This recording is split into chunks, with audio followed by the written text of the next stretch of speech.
네, 좀 더 깊이, 더 자세히 들어보는 더 인터뷰 코너 시작하겠습니다. 연말 변화 움직임이 나올지 주목되고 있는 장동혁 국민의힘 대표부터 이재명 대통령이 최초로 시도한 정부 부처 업무 보고 또 뭐 청와대가 이전했고요, 용산을 떠났고요. 또 김병기 민주당 원내대표의 여러 의혹까지 조갑제닷컴 대표와 함께 자세히 짚어보겠습니다. 어서 오십시오. 예, 안녕하세요. 예. 정치권 본격 이야기 들어가기 전에 오늘 성탄절이잖아요. 예. 조 대표께서는 성탄절 하면 어떤 추억이 떠오르시나요? 아주 옛날 거 얘기해 주셔도 됩니다. 아니, 제가 몇 년 전에요. 예. 벨기에를 가서요. 예. 거기 보면은 1914년 1차 세계대전 중에 독일군하고 영국군이 휴전을 한 적이 있어요. 크리스마스 휴전을 해가지고 거기서 축구를 했습니다. 그 영화로도 만들어졌는데 예, 본 그 것 같습니다. 현장에 갔어요. 그걸 보면서 제가 한반도로 생각했습니다. DMZ 안에서도 그런 거 한번 했으면 좋겠어요. 크리스마스는 북한에서 안 믿으니까 혹시 8.15라든지 이런 걸 해가지고 남북한 군인끼리 한번 축구 한번 하면 어떨까 하는 그런 생각 해봤습니다. 제가 알기로도 하루 동안은 서로 맥주를 나눠 먹기도 하고 선물도 나눠가지고. 뭐 창호에서 나와서 서로 축구했다. 그게 1914년이군요. 그 역사의 현장. 역시 이 성탄절 이야기도 조 대표께서는 그런 역사적인 이야기까지 이 얘기를 더 듣고 싶은데 국내 정치 상황 좀 여쭙겠습니다. 먼저 청와대 이전 이야기를 좀 해볼게요. 용산 시대는 사실 탄핵으로 끝났습니다. 이재명 대통령이 청와대로 옮기겠다는 건 뭐 일찌감치 말을 했고요. 어떤 점에 이재명 대통령의 청와대 시대도 어떤 점을 주의해야 한다? 제가 지난 4월 말 이재명 후보를 만났을 때 제일 처음 물은 게 그겁니다. 청와대로 들어가십니까? 하니까 들어간다고 그랬어요. 그럼 들어갔다가 또 세종시에 제2 집무실 만들어서 또 세종실로 가는 것 아닙니까? 하니까 그렇게 하기는 어려울 것이다. 헌법 개정 문제도 있고 해가지고 그래서 제가 상당히 안심을 했고 이재명 대통령의 잘한 일 중에 청와대로 돌아가는 게 참 잘한 일이라고 생각을 합니다. 왜냐하면은 청와대를 떠나서 용산 대통령실 국방부로 옮긴 게 윤석열 전 대통령의 그런 어떤 자폭 계엄으로 이어졌다고 생각하는 사람이에요. 우선 이게 대통령의 동선이 노출되어 있잖아요. 그죠? 지금 세계에서 국군 통수권자를 겸한 대통령이 출퇴근하는 나라는 거의 없습니다. 위험합니다. 그리고 이분은 과음을 해가지고 아침에 제대로 출근도 안 했잖아요. 그게 다 노출이 되고 하면서 이게 두서가 없어져 버렸어요. 이게 국가 지도부가 흔들리면 안 됩니다. 그리고 참 위험한 게 그게 국방부 그다음에 합참 대통령이 한 군데 모여 있잖아요. 그리고 공간도 마찬가지입니다. 그러면은 미사일 2방으로 한국의 국군 지도부를 무력화시킬 수 있다는 거죠. 그걸 처음부터 제기를 하면서 저는 이런 느낌을 받았어요. 역사적 관점에서 이 대통령실을 청와대에서 다른 데로 옮기는 것은 아주 정권의 어떤 붕괴로까지 이어질 수 있다 하는 생각이 들었습니다. 그래서 제가 지금 말씀드리고 싶은 것은 대통령실을 함부로 옮기면은 국가 지휘부가 흔들리기 때문에 정권이 무너지고 또 한 걸음 더 나가서 수도를 잘못 옮기면은 나라가 망하는 겁니다. 그래서 저는 이재명 대통령이 이제 선언을 해야 된다고 생각합니다. 수도 이전 문제는 이제 더 이상 논하지 않겠다. 수도 이전. 그러니까 수도 이전이 천도입니다. 천도라는 것은 한 국가가 할 수 있는 가장 중요한 일입니다. 그런데 함부로 수도를 세종시로 이전해야 되겠다는 이야기를 함부로 합니다. 그걸 함부로 할 사안이 아니잖아요. 지금 그러니까 딱 경계선이 하나 있어요. 수도를 이전하지 않겠다면은 뭘 옮기면 안 되냐 하면 대통령 중심제 국가니까 대통령실을 옮기면 안 됩니다. 대통령실을 세종시로 옮기면 그건 천도가 됩니다. 또 대법원도 여기 있어야 돼요. 다만 지금 행정부가 반으로 거의 나눠져 있고 국회가 거기 가는 것은 그건 수도 이전은 아니에요. 그래서 앞으로 수도 이전 이야기는 해서는 안 된다. 왜냐하면 지금 남북 관계는 민족사의 정통성을 놓고 다투는 타협이 절대로 불가능한 총체적 권력 투쟁인데 그것은 평양과 서울의 대결입니다. 그런데 서울은 굉장히 유리해요. 한성 백제 400년, 그리고 조선조 550년, 그리고 대한민국 80년 있지 않습니까? 1000년 역사를 가졌어요. 그래서 북한 헌법이요, 1970년대 초까지 통일조국의 수도는 서울로 한다고 딱 적었습니다. 그런데 수도를 내륙으로 남쪽으로 세종시로 옮기면은 그다음부터 대결은 민족사회적 정통성의 대결은 세종시와 평양이 됩니다. 그럼 세종시가 밀리죠. 예. 그리고 내륙으로 가면 안 되잖아요. 서울은 항구잖아요, 사실은.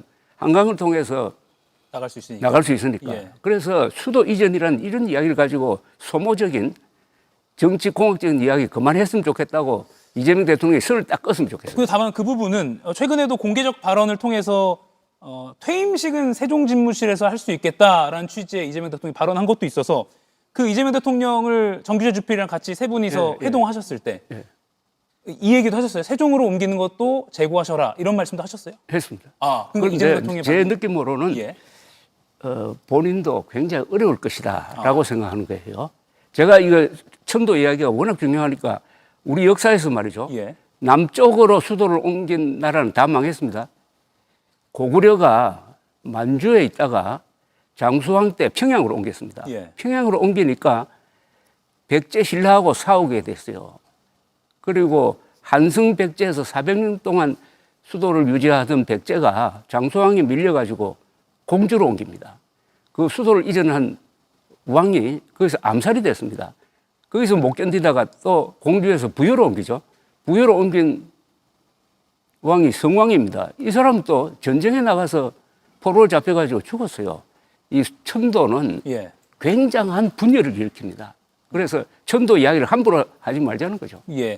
그러면 그 부분에서 아무튼 이견은 좀 있을 것 같습니다. 지금 조갑재 대표의 의견은 세종집무실도 이건 안 된다. 청와대에서 임기를 맞춰야 한다라는 말씀을 세종집무실이 제2집무실을 해가지고 예. 뭐 몇 시간 동안 머물고 그 정도로 써야지 예. 수도를 옮기면 안 된다는 겁니다. 수도는 대통령실은 여기 있어야 되고 대법원은 여기 있어야 되고 예. 국회도 여기 있는 게 맞고 다만 제2, 제3 집무실을 해가지고 부속적인 예. 종속적인 존재는 뭐 있어도 되겠죠. 예. 그러면 다음 주 월요일부터 이재명 대통령이 예. 이제 청와대로 복귀해서 직무를 시작한다고 합니다. 이미 춘추관은 이번 주에 옮겼지만요.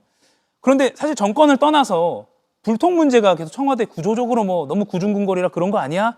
이런 우려도 있었거든요. 예. 어떤 점에 그러면 이재명 대통령의 청와대 시대는 뭘 좀 유념해야 된다 보세요? 그건 다 해결됐다고 봅니다. 그렇습니까? 같은 그 여민관인가 뭐 하는 거 있잖아요. 예. 그 저 실장들하고 비슷하고 같은 동에서 근무하잖아요. 예, 여민관에서 삼실장과 같이 근무한다. 그 불통 문제는 예. 지리적 문제가 아니에요. 그 사람의 마음의 문제입니다. 의제 문제다. 이번에 저는 윤석열 전 대통령 재판 때 가장 감동적으로 들은 이야기가 하나 있어요. 뭔가요?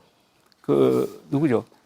수방사령관이죠 아마 이진우? 예, 이진우 사령관. 이진우 사령관이 한 이야기인데 술자리에서 윤석열 당시 대통령이 뭐 한동훈 이야기도 하고 뭐 이야기도 하면서 하는 걸 가만 보면서 짠했다는 겁니다. 짠했다는 표현을 썼어요. 그러면서 구중궁궐이라는 단어가 생각났다는 겁니다. 예. 이분이 높은 자리에 있는데 마음속에 구중궁궐을 만들어 놓고 다른 사람하고 제대로 만나지도 않고 상상을 통해서 어떤 사람을 불편하게 생각하고 하는 걸 보니까 예. 그 이야기가 생각나요. 그래서 청와대가 구중궁궐도 아니고 거기 그 옆으로 해가지고 등산객들 왔다 갔다 하잖아요. 그래서 다만 거기 들어가면은 하나 좋은 게 있습니다. 어떤 건가요? 대통령이 자기 시간을 가질 수가 있어요. 예. 그리고 산책도 할 수가 있습니다. 그리고 그 자리는 천하제일 복지 아닙니까? 우리나라에서 제일 좋은 자리입니다. 그리고 뒤에 340m 되는 북악산이 있으므로 북한으로부터 미사일 공격으로부터도 안전하고 예. 그래서 저는 청와대에 들어가면은 청와대를 즐기시라고 이야기하고 싶어요. 아하. 거기에 들어가면 시간도 갖고. 더구나 거기 들어가면은 예. 역대 대통령 이승만 대통령으로부터 비롯된 역대 대통령 그 고민의 자취를 거기서 느낄 수 있잖아요. 예. 그게 길을 받는 겁니다. 아하. 역사의 길을 받는 건데 그게 역사적 정통성 아닙니까? 예. 그래서 청와대에 들어가면은 옷깃을 여미게 됩니다. 그 역사를 생각하고 좋은 지형을 생각하면. 예. 알겠습니다. 굉장히 청와대 복귀에 대해서 긍정적으로 생각하시고 세종집무실을 본관으로 쓰는 것은 천도 수준이기 때문에 이거는 하면 안 된다라는 의견으로 조갑재 대표께서 의견 주셨습니다. 그러면 소통의 행보 중에 하나 또 이번에 마무리된 방송 생중계 업무 보고 이건 어떻게 평가하세요? 긍정 평가도 있고 부정 평가도 있고 뭐 있습니다. 실제 그게 굉장히 재미가 있었어요. 예. 난 그건 좋다고 봅니다. 그리고 행정이란 게 이런 식으로 이루어지고 있구나 하는 것을 많은 정보를 주었다고 봅니다. 예. 다만 거기에 너무 디테일한 데에 대해서 건드리다가 사실과 다른 어떤 상황이 전개된 거는 예. 좀 그렇고 뭡니까 그 인천공항에서 책갈피에 끼워서 뭐 외화 100달러 하는 그 문제도 예. 있지만은 또 하나 그 4.3 사건 그 진압하다가 피살됐던 박진경 대령에 대해서 서운을 취소하라. 그건 아주 무리였습니다. 아. 그건 그렇게 하면 안 됩니다. 그건 그래서 그런 위험성도 있는데 이분이 뭐 잘못된 건 잘 바꾸는 분이니까 하여튼 그 전체 모양은 좋았고 예. 저는 어떤 경우에는 좀 더 심하게 질책했으면 좋겠다는 부분도 있었어요. 아, 그래요? 그 석유공사입니다. 아, 대왕고래 프로젝트. 예, 예. 대왕고래 프로젝트는 그 대국민 사기극이거든요. 예. 그때 마침 그런데 석유공사 그걸 주도했던 사장이 물러나고 대신 들어왔던데 예. 그거는 국민들한테 확실하게 밝혀가지고 윤석열 대통령이 계엄 이후의 하나로 국회가 대왕고래 그 시추도 막았다 하고 예. 이야기했잖아요. 국회가 막았기 때문에 돈을 아낀 거네요. 1,000억 날아가는 걸로 끝냈지 않습니까? 네. 국회가 막지 않았으면 적어도 열 구멍 뚫었을 거예요. 거기는 절대로 대유전이 발견될 수 없는 것입니다. 예. 더 엄하게 꾸짖어도 그건 괜찮았다. 예, 예. 예, 알겠습니다. 자, 대통령실 상황 지켜봤고요. 국민의힘 이야기를 좀 예. 해보겠습니다. 장동혁 대표가 24시간 필리버스터를 했어요. 예. 어떻게 보셨어요, 이 장면? 근데 그래 해가지고 결과가 뭡니까? 예. 내란 전담 재판부 설치 법안을 중단시켰습니까? 못했죠. 안 됐잖아요. 대표가 거기에 나서가지고 24시간 기록을 세우면서 할 것 같으면은 실적이 있어야 될 거다니까. 축구에 비교하면은 주장이 페널티 키크로 나가서는 거예요. 그러면 골을 넣어야 될 거 아닙니까? 빗나갔지만 아주 세게 쳐가지고 멀리 날아갔다고 지금 자화자찬을 하고 있는데 아, 이런 식으로는 안 된다 이거죠. 이런 식으로 지금 장동혁 대표가 소꿉장난하듯이 아, 이 문제를 풀 정도로 지금 시간이 없고 지금 급하잖아요. 뭔가가 급하잖아요. 급하잖아요. 예. 그것은 윤어게인으로부터 확실하게 단절 정도가 아닙니다. 이건 윤석열을 규탄하고 그리고 부정선거 음모론자들은 앞으로 공천 과정에서 다 배제하겠다. 예. 이 정도 선언을 하고 그다음에 107명의 국민의힘 의원들보다 더 잘 싸우는 한동훈 전 대표를 찾아가서 만나야지. 아, 그래가지고 제가 장동혁 대표라면은 지금 대여 투쟁의 TF를 하나 만들어가지고 예. 그 팀장 좀 맡아달라고 부탁해야 되는 것 아닙니까? 예. 안 그래도요, 한동훈 전 대표가 어제죠. 장동혁 대표 향해서 예. 필리버스터 노고 많으셨다라고 하면서 우리 함께 뭉쳐서 싸워야 한다라는 취지의 글을 올려서 이게 장 대표에게 화해 제스처를 보낸 거 아니야? 라는 분석이 나오거든요. 근데 장 대표는 오늘 이에 대한 기자들의 질문 받고 말을 아꼈습니다. 화해라는 표현은 안 맞고요. 예. 왜냐하면 한동훈 전 대표가 장동혁 대표와 화해할 일은 없거든요. 아, 뭐 지금까지 한동훈 전 대표가 국민의힘을 공격한 적은 한 번도 없어요. 오히려 공격당했지. 예. 최근에 그 무슨 당무감사 그걸로 해가지고. 그런데 다만 이걸 통해서 달라져야 될 사람은 한동훈 전 대표가 아니에요. 장동혁 대표가 노선을 바꿔야 돼요. 예. 근데 이 노선 바꾸는 것은 어떻게 보면 자기 부정적인 그 정도의 자기 혁신이 있어야 돼요. 그러니까 윤의견 우리가 뭐 황교안이다 이런 노선에서 예. 완전히 벗어나야 되거든요. 그걸 할 수 있느냐. 그러니까 모든 것은 장동혁 대표에 달려 있고 한동훈 전 대표는 국민의힘이 도움을 요청하면은 흔쾌히 응할 자세가 충분히 되어 있잖아요. 예. 모르긴 몰라도 장 대표의 머릿속을 예상을 해본다면 내가 당 대표 당선될 때 강경 노선을 해서 그리고 윤어게인과 절연이 아니라 오히려 그 반대의 의견을 펼쳐서 당선됐기 때문에 한동훈 전 대표와 손을 잡으면 그리고 여기서 생각을 바꾸면 입지가 무너지는 거 아니야라는 고민을 할 것 같아요. 근데 그런 고민을 끊어야 된다. 그런데 그건 작은 고민이고 큰 고민을 해야지. 큰 아. 고민은 선거에서 이길 고민을 해야 될 것 아니겠습니까? 그런데 지금 반대 방향으로 가고 있는 건 확실해요. 이번에 당무감사위원장이 된 사람이 이호선 교수라는 사람 아닙니까? 예. 이분이 부정선거 음모론자예요. 부정선거 음모론은요, 국민의힘 당헌으로 징계해야 됩니다. 예. 당헌은 위반입니다. 그런데 그런 사람이 징계받아야 할 사람이 지금 김종혁 전 최고위원을 징계 권고했잖아요. 예. 그러니까 지금 장동혁 씨가 처해 있는 그 자리가 너무나 모순적이기 때문에 아. 여기서 어떻게 탈피할 거냐. 예. 두고 봐야죠. 그리고요, 또 좀 된 일이지만 김문수 전 장관과 한동훈 대표가 러브샷하는 장면이 있었는데 이에 대해서 조가철 대표께서 이 두 사람이 장동혁 대표를 무너뜨릴 수 있다 이렇게 평가하신 바가 있습니다. 그런데 지금 며칠이 지났는데 그 이후에 김문수 전 장관의 특별한 움직임은 없어서 뭐 특별한 움직임이 뭐 없더라도 가만히 있는 게 움직임 아닙니까? 예, 근데 만약 이런 기사가 나오면 그거는 나는 한동훈 전 대표를 지지하기 위해서 한 거 아니다. 뭐 이런 이야기 할 수도 있는데 그건 안 한 걸로 봐서는 같은 뜻이란 이야기고 국민적인 입장의 관점에서 국민의힘 안에서 가장 득표력이 있는 두 사람이 한동훈, 김문수 아닙니까? 예. 두 사람이 손을 잡아가지고 작심하면은 뭐 당내에서 여러 가지 일을 만들 수가 있는데 지금은 그런 시점은 아니라고 보겠죠. 예. 장동혁 대표에 대해서 연말까지 변화를 해야 된다라는 뭐 초선 의원들의 그런 목소리도 있었기 때문에 변화가 있을지 좀 지켜봐야 할 것 같습니다. 민주당 이야기도 좀 해볼게요. 김병기 원내대표가 여러 가지 의혹이 계속 연일 보도가 되고 있어요. 예를 들면 항공사로부터 편의 제공을 받았다. 뭐 가족이 베트남으로 출국할 때 의전 서비스를 요청했다. 물론 본인은 아니었고 실제로 받지 않았다라고 했고요. 근데 오늘 오후에 이런 보도가 나왔습니다. 대형 병원에 원래 당일 진료가 힘들잖아요. 그런 당일 진료가 가능하게 특혜를 받았다. 이런 의혹까지 드러났습니다. 지금 연일 이어지는 김병기 원내대표 관련 의혹 어떻게 보세요? 하나하나 제가 사실 확인을 안 한 입장에서 예. 전체적인 흐름을 보면은 국회의원들이 흔히 하는 그런 갑질에 속하는 것 아닙니까? 예. 예. 또 해명이 그렇게 명쾌하지 않는 것 같고요. 예.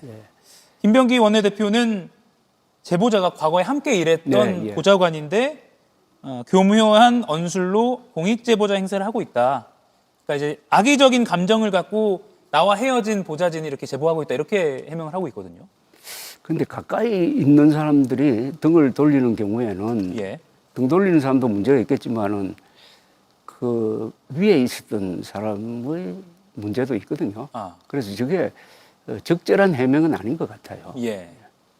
박지원 의원이 이미 사과는 했지만 더 자숙해야 한다 이렇게 말하기도 했습니다. 자숙의 의미를 어떻게 해석하세요?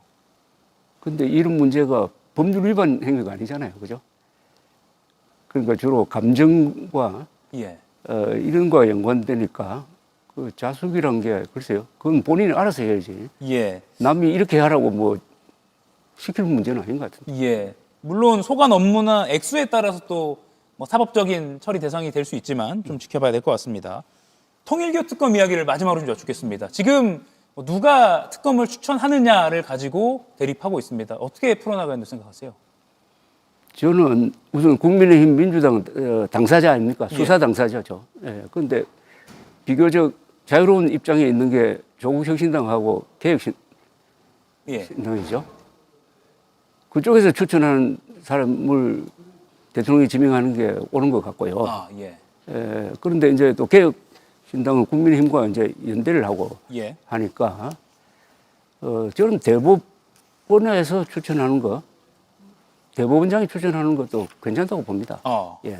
다만 민주당이 그걸 받아들일까가 또 관건이. 뭐 그런 거 있겠죠. 지금 뭐 대법원장을 코너로 몰고 있는데, 그런데 지금 대법원장에 대해서 의혹이 걸렸던 게 이번에 저 특검 수사에서 해명된 거 있잖아요. 12월 3일 조희대 대법원장이 딱 간부회의 나와가지고 이것은 위헌적이다.